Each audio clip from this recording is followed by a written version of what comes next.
नमस्कार, सत श्री अकाल, अस्सलाम वालेकुम मेरे साथियों। मैं हूं आपका दोस्त हरिशंकर और आप देख रहे हैं आपका अपना यूट्यूब चैनल डोजो स्किल। आज मैं फिर हाजिर हुआ हूं एक और क्वालिटी कंसेप्ट के साथ, एक और मैन्युफैक्चरिंग कंसेप्ट के साथ, जिसको हम बोलते हैं नॉन कन्फर्मिंग प्रोडक्ट। आखिर नॉन कन्फर्मिंग प्रोडक्ट होता क्या है, यही आज हम इस वीडियो में जानेंगे।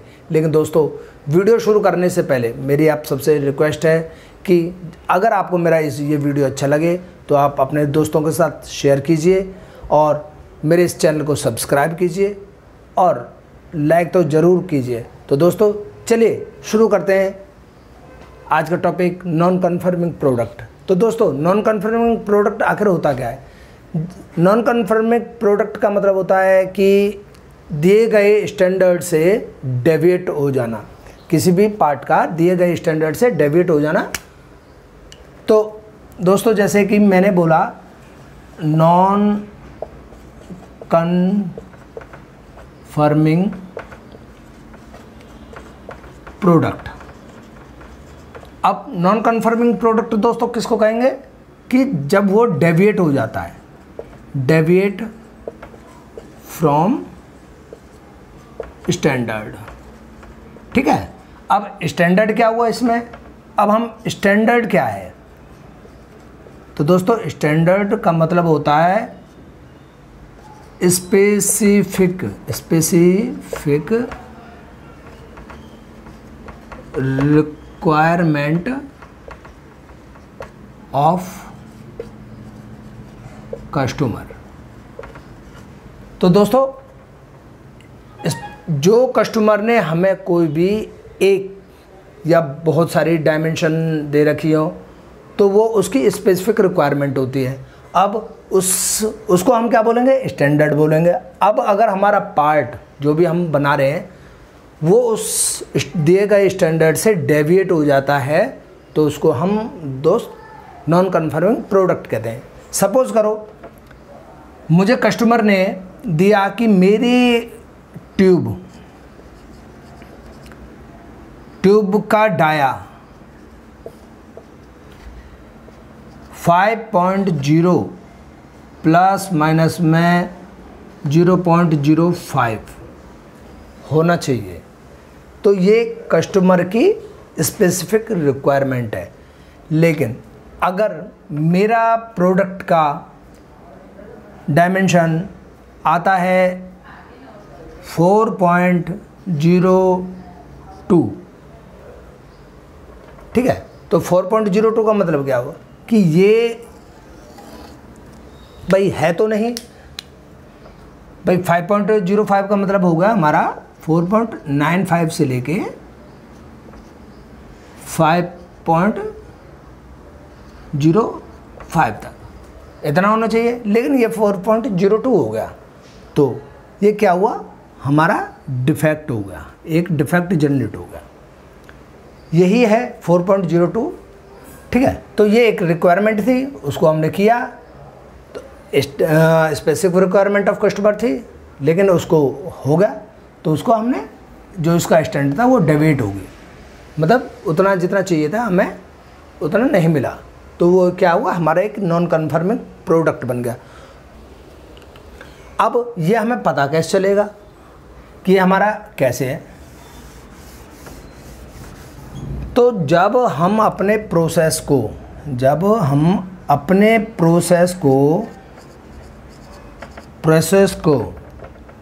या अपने प्रोडक्ट को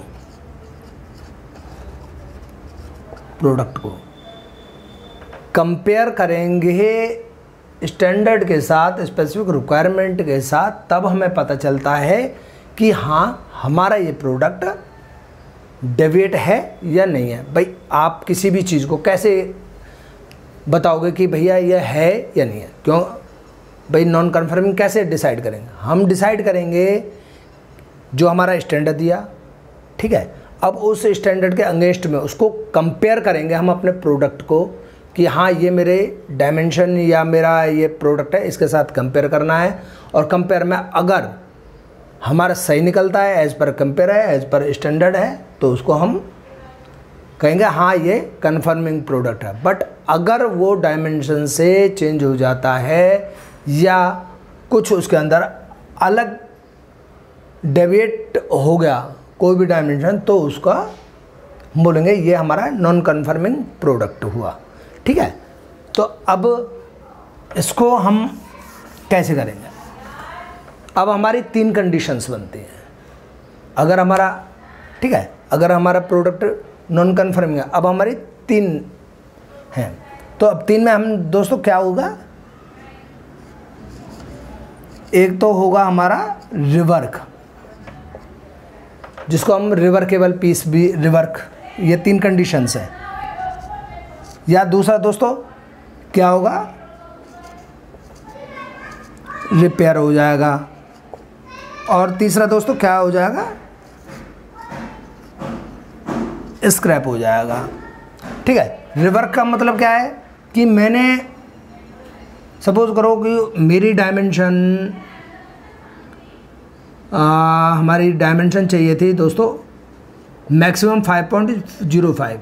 ठीक है, अगर वो मेरी 5.10 आई, तो भाई अगर हम स्टैंडर्ड से कंपेयर करते हैं तो ये हमारा ऐसी तो है, बट हम इसको क्या है एक बार दोबारा प्रोसेस कर सकते हैं। तो उसको हम दोबारा प्रोसेस करेंगे एक बार, तो वो 5.05 पे भी आ जाती है।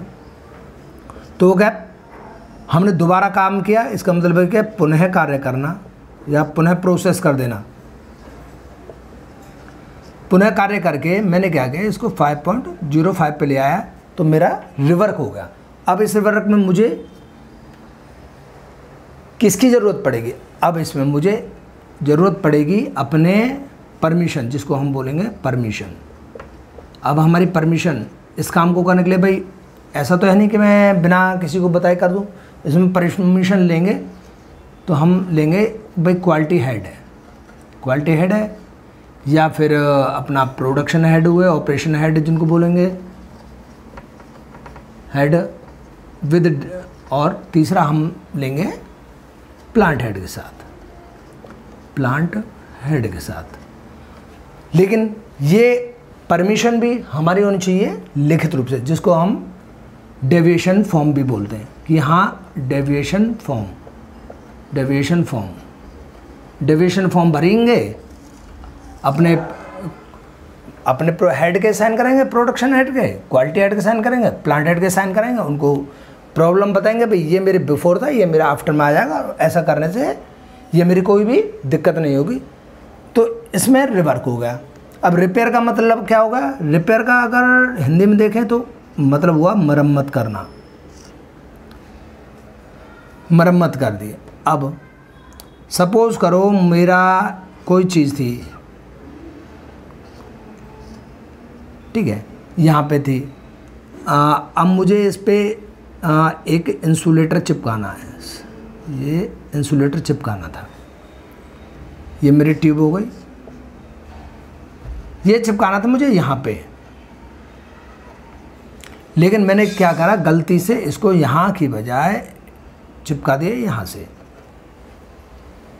तो अब इसको रिपेयर कैसे करेंगे? अब इसको रिपेयर करेंगे कि भई मैं यहाँ से इसको किसी भी तरीके से छुड़ा देता हूँ, साफ़ कर देता हूँ, और फिर उसको यहाँ पे चिपका दिया, ठीक है ये। या फिर क्या किया, मेरा कोई भी, इस एग्ज़ाम्पल को छोड़कर हम क्या करेंगे कि कोई था, ऐसा था जिसमें होल मुझे यहाँ चाहिए था, लेकिन गलती से हो गया यहाँ पे।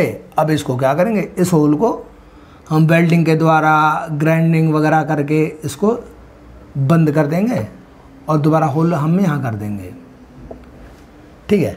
तो इसमें अब इसमें ज़रूरत किसकी पड़ेगी? अब इसमें मुझे ज़रूरत पड़ेगी कस्टमर की परमिशन की, कस्टमर परमिशन की ज़रूरत होगी।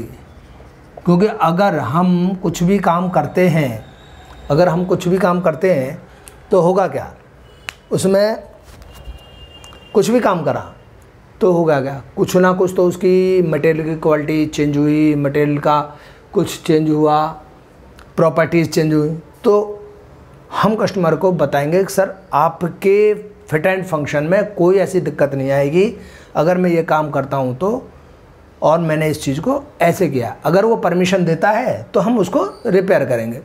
ये विद डॉक्यूमेंट काम होगा। अब स्क्रैप क्या है? अब दोस्तों स्क्रैप तो सीधी सीधी बात है। स्क्रैप का मतलब कबाड़े में फेंक देना है या कबाड़ा ही हो गया, गार्बेज में फेंक देना। उसका तो हम कुछ कर ही नहीं सकते, क्योंकि भाई अगर मुझे 5.105 चाहिए थी और मिनिमम में ये मैं 4.95 तक चलेगा, लेकिन ये मैंने क्या किया 4.90 हो गया, तो भाई मैं इसको बढ़ा तो सकता नहीं ना, इसको बढ़ा ही नहीं सकता, तो होगा क्या? तो उसको मैं सीधी सी बात है स्क्रैप करूँगा। अब दोस्तों अब मैं बात करता हूँ,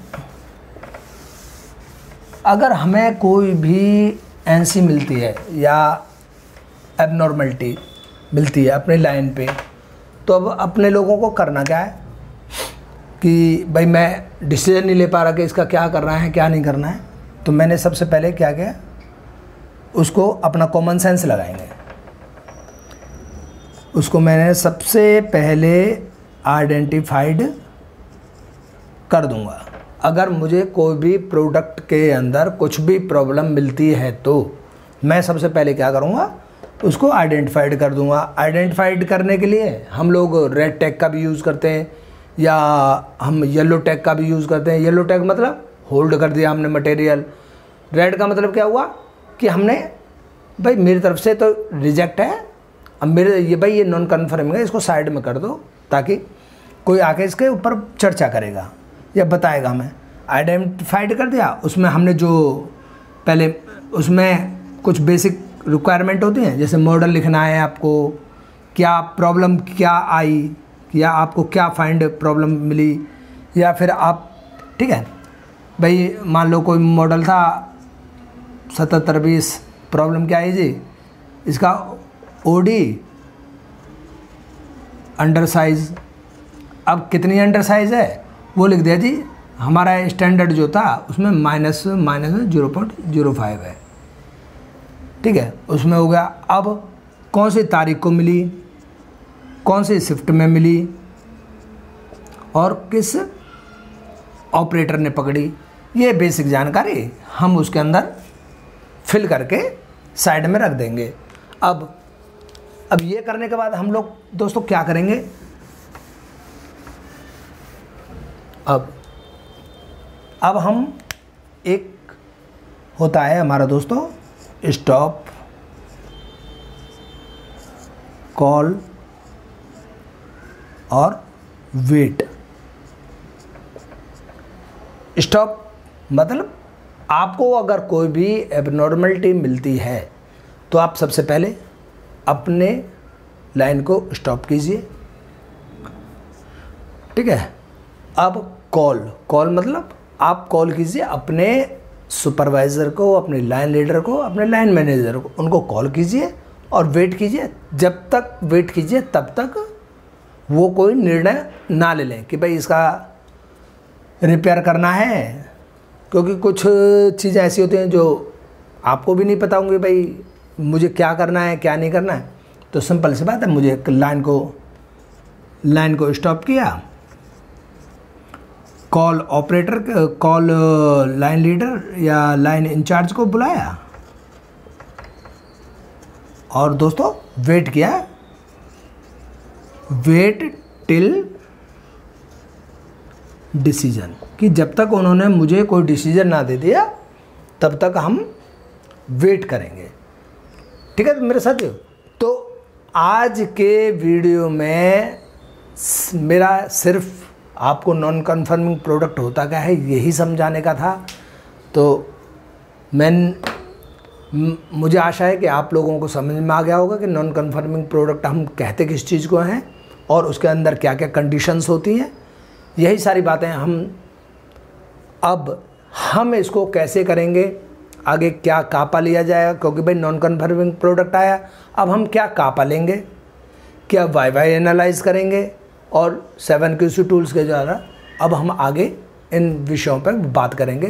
तो दोस्तों तब तक के लिए नमस्कार, जय हिंद, जय भारत।